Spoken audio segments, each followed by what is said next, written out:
Hello, আসসালামু আলাইকুম everyone. আশা করি আপনারা সকলেই ভালো আছেন অ্যান্ড আপনাদের আমি ভালো আছি। ইবা ফুড কিচিং চ্যানেলে আপনাদের সবাইকে স্বাগতম। আবার আপনাদের মাঝে হাজির হলাম নতুন একটি রেসিপি নিয়ে। তা হলো তেলাপিয়া মাছের ফ্রাই। অল্প সময়ে সহজ পদ্ধতিতে তেলাপিয়া মাছ কীভাবে ফ্রাই করলাম, যদি আপনারা জানতে চান তাহলে ভিডিওটি শেষ পর্যন্ত দেখতে থাকেন। তো চলুন বেশি কথা না বাড়িয়ে শুরু করা যাক আজকের ভিডিও। তো প্রথমে আমরা নিয়েছি 1 চামচ হলুদের গুঁড়ো, আরও নিয়েছি 1 চামচ মরিচের গুঁড়ো এবং পরিমাণ মতন লবণ, এবং আমরা দিয়ে দিচ্ছি 1 চামচ এর মতো সয়াবিন তেল। সব উপাদানগুলো দেওয়া হয়ে গেলে তারপর আমরা এটাকে ভালো করে মিক্স করে নেব। আর এই যে হচ্ছে আমাদের হাফ কেজি তেলাপিয়া মাছ। আপনারা চাইলে আরও বেশি নিতে পারেন, কোনো সমস্যা নেই। এবং মাছগুলোকে হালকা কেচে নেবেন। এবং এই যে হচ্ছে মশলা।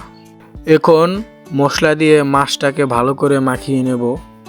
আমরা মাছের দোনো পিঠ মশলা দিয়ে ভালো করে মাখিয়ে নিচ্ছি, না হয়তো ভাজা হবে না।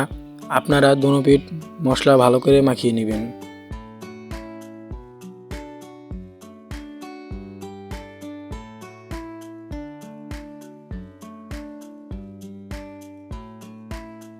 আমাদের মাছে কিন্তু মশলা মাখানো হয়ে গেছে। মাছ ভাজার জন্য আমরা কড়াইতে দিয়ে দিলাম পরিমাণ মতন তেল। তেল গরম হয়ে গেলে তারপর আমরা মাছটাকে তেলের ভিতরে দিয়ে দেব। তারপরে আমরা মাছের দোনো পিঠ ভালো করে ভেজে নিব, কোনোভাবে যাতে কাঁচা না থাকে তার জন্য আমরা মাছের দোনো পিঠ ভালোভাবে ভেজে নিচ্ছি। আপনারা দোনো পিঠ ভালোভাবে ভেজে নেবেন। দোনো পিঠ যাতে ভালোভাবে ভাজা হতে পারে তার জন্য আমরা এটাকে একটু নাড়া দিয়ে নিচ্ছি। আপনারা ভালো করে ভেজে নেবেন, না হয়তো কাঁচা থেকে যাবে। এখন কিন্তু মাছটা পুরোপুরি ভালোভাবে ভাজা হয়ে গেছে। এখন আমরা এটাকে নামিয়ে নেব। এই যে হচ্ছে আমাদের তেলাপিয়া মাছের ফ্রাই। কত সুন্দর হয়েছে আপনারা দেখতেই পাচ্ছেন। আপনারা চাইলে আমার এই রেসিপিটি ফলো করতে পারেন।